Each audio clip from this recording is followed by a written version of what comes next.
117강 하겠습니다. 588쪽입니다. 지금 우리는 28장 마리아론에 대한 이야기를 따라가고 있습니다. 588쪽 중간 패러그래프입니다. 마리아 교리의 해석이라는 소단락입니다. 앞에서 열거한 교리들 혹은 교의들을 도그마인데 이것들을 마리아 교의라고 표현한다는 것은 사실 자주 그렇게 표현하고 있는데 대화에 있어서 오해와 장애의 요인이 된다. 전혀 꼼짝할 수 없을 정도로 딱 굳어진 거라고 보면 대화가 안 된다는 거죠. 교의 도그마 하면 이건 완전히 조금도 타협의 여지가 없는, 해석의 여지가 없는 절대 불변의 철칙처럼 느껴지지 않습니까? 그건 오해다. 엄밀한 의미에서 마리아 교의란 존재하지 않는다. 굉장히 파격적으로 설명하네요. 그러니까 마리아는 도그마가 아니다. 그럽니다. 그리스도로는 그거는 이제 도그마죠. 예수가 누구냐 하는 거예요. 그리스도론적인 교의에 종속되는 마리아에 관한 개개의 교의적 표현이 있을 뿐이다. 종속 변수인 거죠. 그리스도론에 종속되어 있는 거지 마리아론이 따로 있는 건 아니다. 그러므로 참으로 존재하는 것은 에베소 공유에서 명시된 바와 같이 그리스도에 관한 교의 하나뿐이며 거기에 구세주의 어머니 마리아도 포함된다.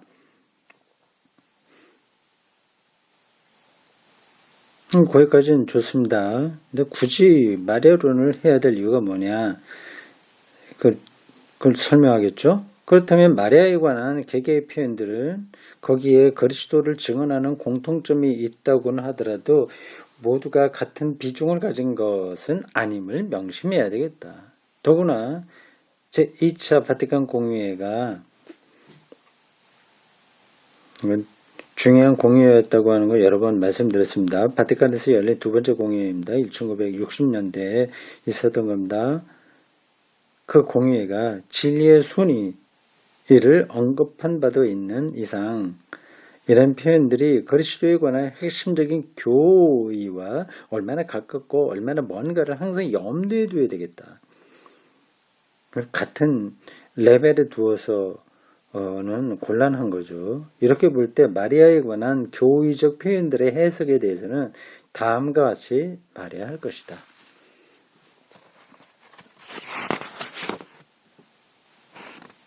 몇 가지입니까? 세 가지. 앞에 나온 세 가지 교의를 여기서 설명하고 있습니다.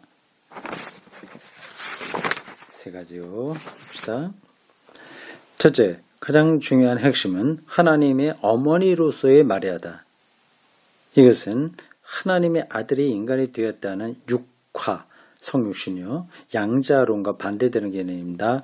육화 교리의 일부를 이룬다. 마리아가 하나님의 어머니임을 부인한다는 것은 하나님이 인간이 되었음을 부인하는 것과 같다. 적어도 신학 성서와 교회 전통과 신앙 고백문이 고수하는 바와는 전혀 다른 그리스도관이 된다. 마리아가 예수의 어머니라고 하는 걸 부정할 수는 없잖아요. 그러니까 예수가 하나님의 아들이라고 한다면, 즉 본질로 하나님이라고 한다면 마리아는 하나님의 어머니가 되는 걸 논리적으로 그렇습니다. 이런 견지에서 우리는 구원을 믿는 신앙이 그 기초로부터 의문시되는 것이다. 그런데 그걸 부정하면 그렇다는 거죠. 마리아가 처녀라는 표현 역시 교부시대 이래 가톨릭 전통은 육하의 신비와 결부시켜서 이해해왔다. 성육신론에서 그걸 봤다는 거죠. 마리아가 처녀라는 것은 하나의 표지로서 표지라는 게 중요한 표현입니다.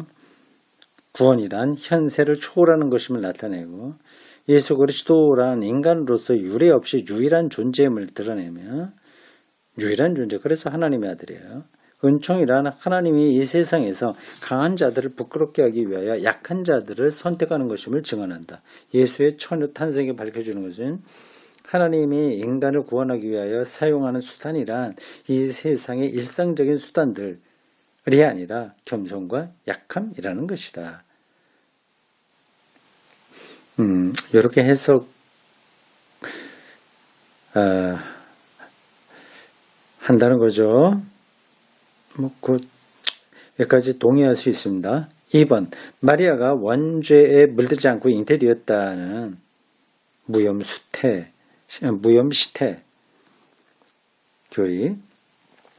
교의와 하늘로 올림을 받았다는 몽소승천 교의는 둘 다 상대히 멀리서 그리스도에 대한 신앙 고백에 변적을 올린다. 단계가 좀 멀다는 겁니다. 현존하는 표현 형식상 전자는 스콜라 철학 특유의 문제점들을 점차로 배제한 결과다. 스콜라 철학에서는 마리아의 영혼의 원죄가 없음을 영혼이 육신에 주입된다는 철학 이론과 결부시켜 설명했었는데 이 교의가 선포되기 직전에도 비오 9세는 이에 해당하는 한 구절을 삭제했다. 그 결과 오늘날 남아있는 이 교의의 표현 형식에는 철학적 및 인간학적 군소리들은 다 제거되고 그리스도의 은총의 힘이 미리 효과를 내었다는 것이 표시되어 있을 뿐이다. 이 농문입니다. 전능하신 하나님은 인류의 속량자 예수 그리스도의 공로를 보아 특이한 은총과 특전을 주심으로써 잉태의 첫 순간부터 원죄에 전혀 물들지 아니하게 보호하셨다.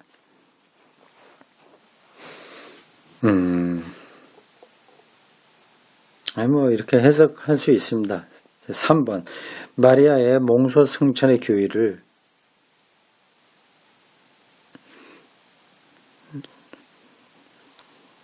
승천했다는 얘기예요. 마리아 승천이요. 비오 12세가 결정할 때에는 처음부터 세세한 문제들은 모조리 배제하고 들어가는 표현 형식을 사용하였다. 인용한 부분입니다. 세상의 생애가 끝나자 죄에 물들지 않은 하나님의 어머니요 항상 처녀인 마리아는 젠퍼 비르고 마리아는 육신과 영혼이 함께 천상 영광 속으로 받아들여졌다. 마리아의 승천이라는 일반 용어로는 벌써 이 교회의 선언의 말마디가 조야하게 왜곡된다. 실제로 하늘로 올라간 것처럼 말하니까 그건 좀 문제다. 그렇죠? 라틴어 원문에서는 위, 아래, 하늘 따위의 온갖 공간적인 관념과 특히 외경이나 예술작품으로 우리에게 익숙해진 모든 표상들을 전적으로 피하고 있다.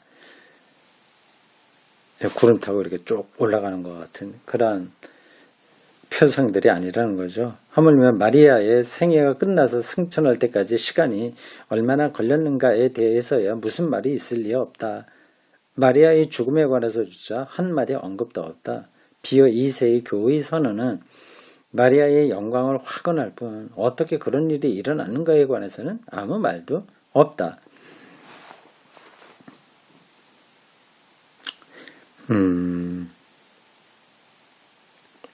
그렇게 설명할 수 있는 거죠. 우리 개신교 입장에서 굳이 너희들 왜 그러냐 그렇게 말할 것까지는 없습니다.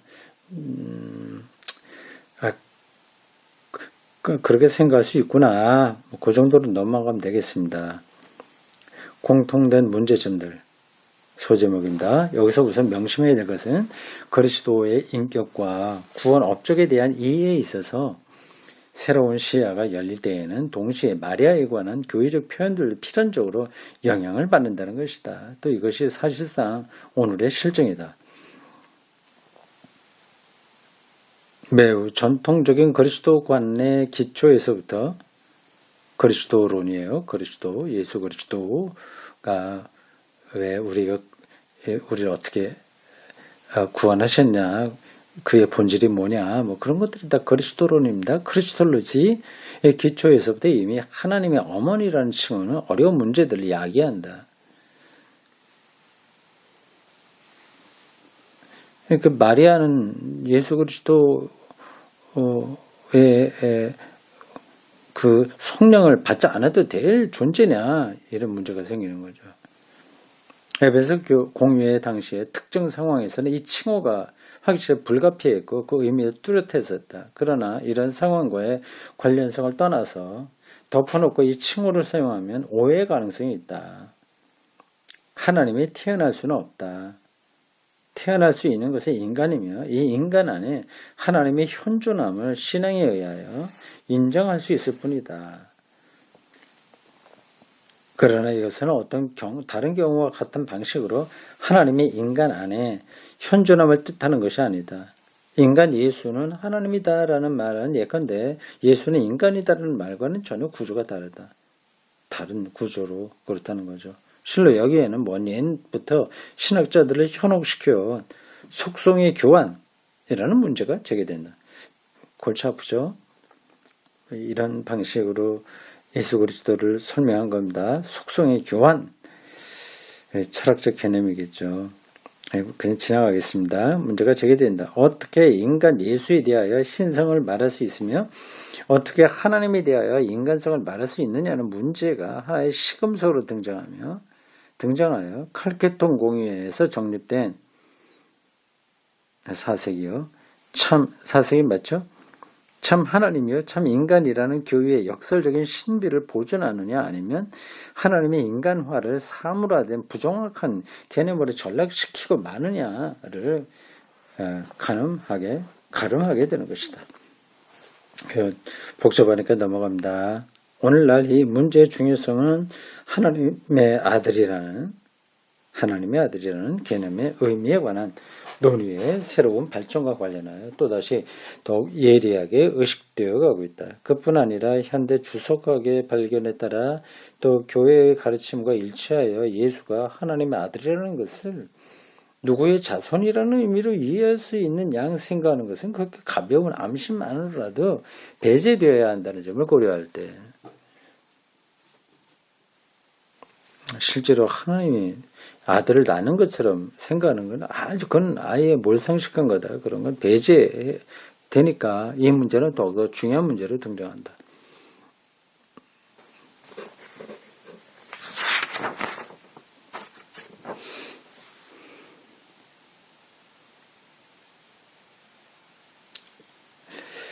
처녀 마리아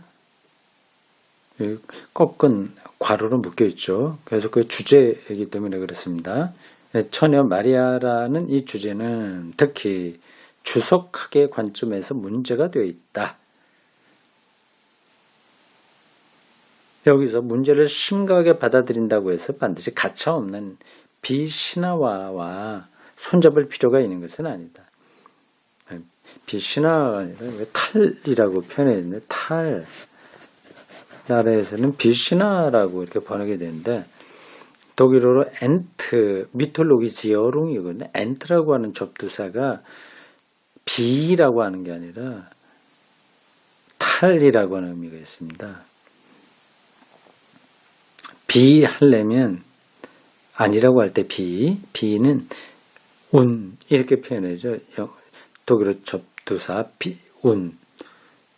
근데 여기서 쓰는 엔트 미톨로기지어룽의 접두사는 엔트입니다. 탈이에요. 탈 신화와 손잡을 필요가 있다는 것은 아니다. 그건 더 복잡한 문제입니다. 탈 신화 문제는 저보다요.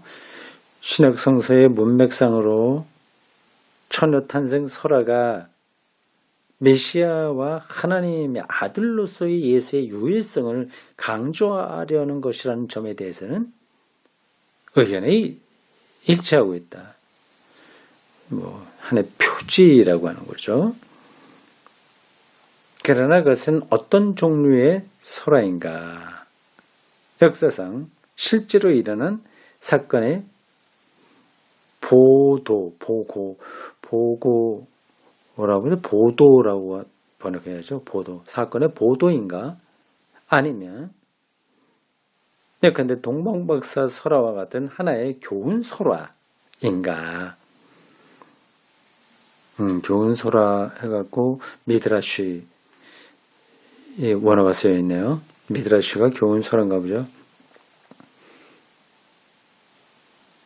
동방박사 이야기하고 동정녀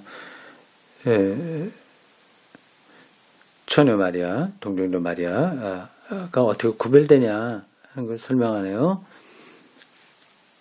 후자라면 복음서 저자들 자신은 그것을 역사상의 현실이라고 생각했는가 아니면 어떤 교훈을 제시하기 위하여 의식적으로 설화를 작성 또는 계승했는가.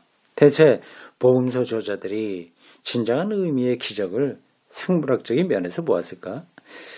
그렇지는 않았을 겁니다. 오히려 이사야 7장 14절의 예언이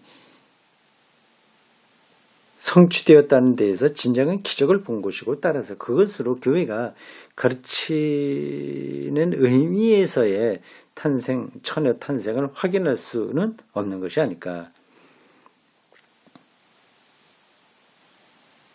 처녀 탄생의 기적에 관해서도 예수의 다른 기적에서와 동일한 문제가 제기될 수 있지 않을까.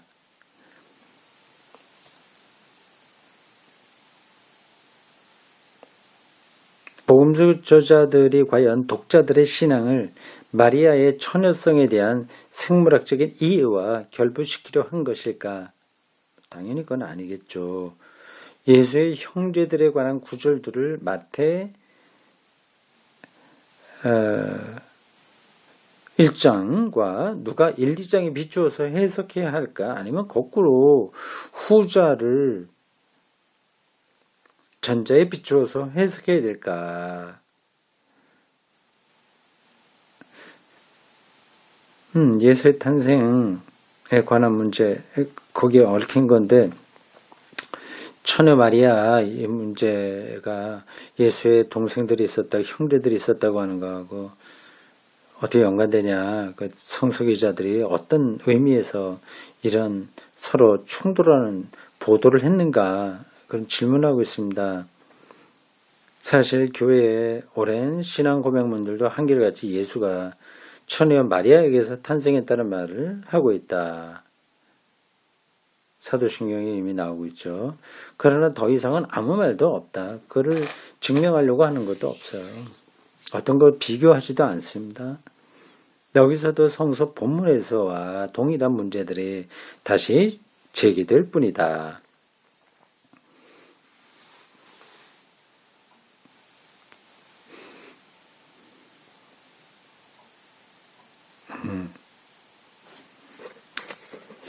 참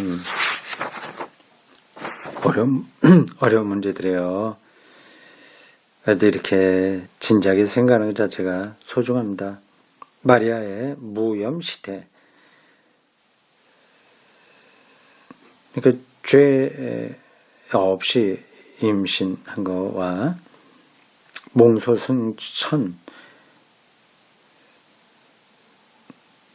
하늘로 올라갔다는 교리는 그 자체에 어려운 문제를 내포하고 있다.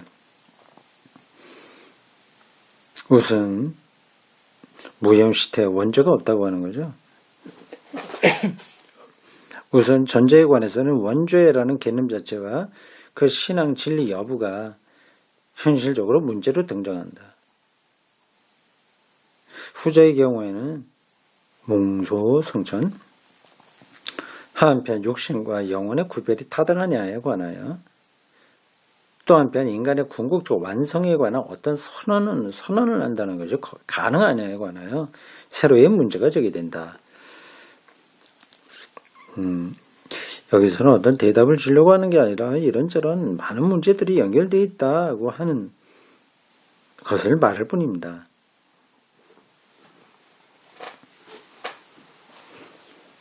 자, 그 다음에는 개신교의 반박이 나옵니다.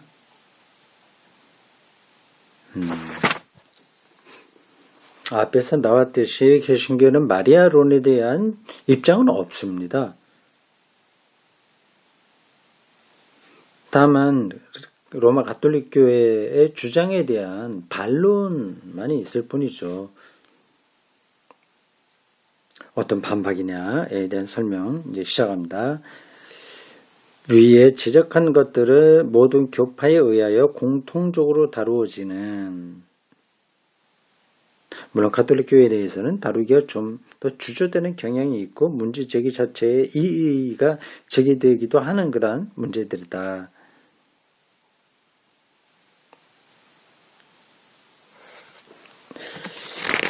그러나 나아가 비가톨릭, 특히 개신교 측에서는 마리아에 관한 가톨릭 교리에 대하여 더욱 특수한 반론들이 제기된다.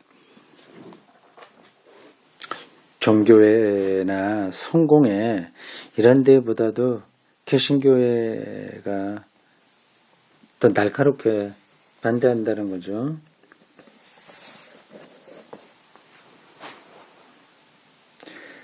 하나님의 어머니라는 칭호에 대해서는 별로, 무엇보다도 전통적인 그리스도교 신앙 고백문이 고수되는 곳에서는 어디서나 이의가 없다. 그 호칭 자체는 뭐 시비 걸 건 아니죠. 하나님의 어머니. 그러나 이의가 제기되는 경우에는 이 칭호가 가장 중요한 신앙 고백문, 사도신경, 니케아 신경, 콘스탄티노플 신경, 보통 니케아 콘스탄티노플 같이 묶습니다. 예, 나타나지 않는다는 사실이 적지 않은 이유가 되고 있다. 중요한 신조에 하나님의 어머니라는 말의 칭호가 없거든요.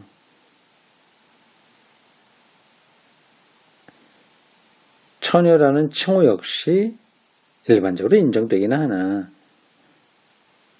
저건 사도신경에 나오니까, 다른 니케아 콘스탄티노플 신조에도 나오고요. 개신교에서도 다 받아들이고 있는 겁니다. 그러나 주소각상으로 발견된 지식에 비추어 이에 대한 진정한 특정한 견지를 고수하는 사람은 아무도 없다. 전에도 처녀고 애기 낳을 때도 그렇고 나중에도 처녀다, 그런 거는 개신교에서 지지하지 않습니다. 루터교의 중도적이고 대표적인 견지에 의하면 예수의 처녀 탄생이 사실이냐 표현 수단에 불과하냐에 대해서는 성서에 명확한 증거가 없다. 사실이라고 가정한다 하더라도, 실제로 그렇게 믿고 선포했다고 하더라도 그 자체를 위한 것은 아니고 그리스도를 표현하기 위한 것이다. 아무도 그것을 사실로 믿어야 할 양심상의 구속을 받지는 않는다. 그러나 그것이 표현하는 예수 그리스도의 유일성은 믿을 의미가 있다. 5번 각성 될까요? 여기 개신교의 비판을 담은 건데, 개신교 신학자가 한 건지 아니면 가톨릭 신학자가 대신 말한 건지 확인해 보겠습니다. 28장의 5번이네요. 28장에 5번 파울 알타우스, 개신교 신학자입니다. 알타우스, 유명한 조직 신학자죠. 알타우스가 쓴 책 디 크리스틀리히의 바하이트, 기독교 진리 라고 하는 제목의 책입니다. 레어북, 데어 도그마틱, 교리서 이렇게 하면 되겠네요. 440에서 443쪽에 나온 이야기입니다.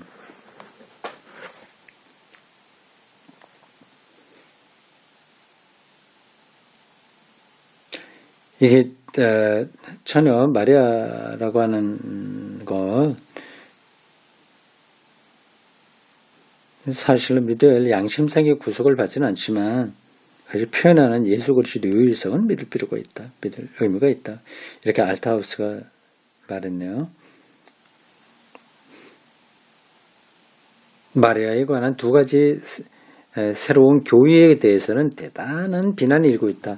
아까 세 가지 얘기했잖아요. 그 중에서 두 가지, 한 가지 이에 비해서 첫 번째 나온 것은 마리아는 예수 그리스도의 어머니로서 하나님의 어머니이며 동시에 항상 처녀다. 하나님의 어머니라고 하는 표현은 동의가 가능하고 동정조 마리아 요거까지는 말이 어쨌든 되는 단어의 표지로서 설명이 되는데 그러니까 두 번째하고 세 번째 원죄가 면제되었다고 하는 사실과 그러니까 마리아가 몸과 영혼이다 지금 그리스도와 함께 있다고 하는 승천 교리 이런 것에 대해서는 개신교회가 크게 반발하고 있습니다.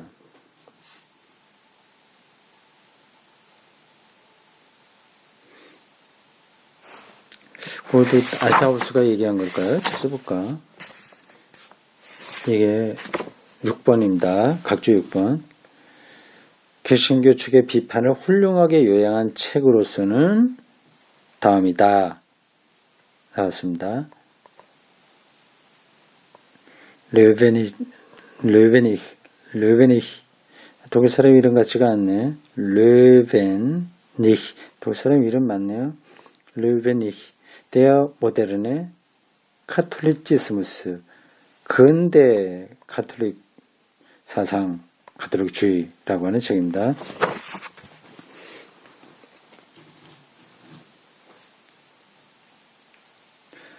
여기서 아주 강하게 비난한 것 같습니다. 개신교의 견해에 의하면 이들은 성서상 아무 근거도 없을 뿐만 아니라 성서가 모순된다. 왜냐하면 성서는 죄로 인한 운명의 보편성에 대하여 어떤 예외도 인정하지 않기 때문이다. 어느 누구도 여기서 제외가 안 된다는 거죠. 마리아 제외되면 안 되죠. 누가복음 1장 28절이나 누가복음 11장 27절 같은 성서 구절은 충분한 근거가 되지 못한다고. 성경 구절을 여러분 찾아보세요. 내가 못 찾아봤습니다. 이 두 교의는 그러므로 성서 밖에서 성서 후에 구성된 전통에 의존할 뿐이다. 이런 전통이 마리아 믿음의 기초로 통용되는 것은 그래도 무방한 일이었다고 할 수 있다. 개인의 자유에 맡겨져 있기 때문이다. 그러나 일단 그렇게 일반 신자들이 믿는다고 하더라도 그러나 교의로 변화되고는 도구마가 되면서는 교회의 교도직 교회 가르침이 성서보다 우위에서 서서 양심을 노예해야 했다. 근데 그거를 양심적으로 믿지 않으면 안 되니까 괴롭거든요. 그럼 노예화한 거죠. 이래서 교도직은 교회에서 가르치는 이런 일은 본디부터 의심스러운 마리아에 대한 믿음의 자극을 주어서 그리스도를 하나님과 인간 사이의 유일한 중보자로 보는 관점을 흐리게 하는 결과를 제조했다. 그렇게 비판하고 있습니다. 이렇게 볼 때 지난 2세기에 걸쳐 마리아를 심지어 공동구세주로까지 교의화하려는 시도들조차 실패하긴 했는데 있었다는 것은 그렇게 당연한 귀결이다. 그런 시도가 있었나요? 마리아를 공동구세주 이렇게까지 가면 심각하죠. 그런 시도들은 다 실제로는 실패했다고 합니다. 정교회는 몽소승천 교의를 고수하며 나아가 가톨릭 교회보다 더 강조한다. 반면에 무염시태 교의는 거부하는데 무염시태 원죄 없이 잉태했다고 하는 거죠. 거부하는데 그 이유는 오히려 개신교와 정반대다. 즉, 이 교의는 원죄를 지나치게 중요시하며 마리아가 자유의지로 극복할 것이 아무것도 없었던 것처럼 마리아의 공로를 위축시킨다는 것이다. 아, 그런가요? 종교에는 반대, 개신교하고 반대로 이렇게 하군요. 아주 복잡하죠.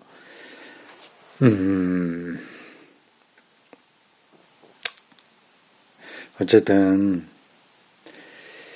이런 데서 각각 교파 혹은 종파의 차이점이 있습니다.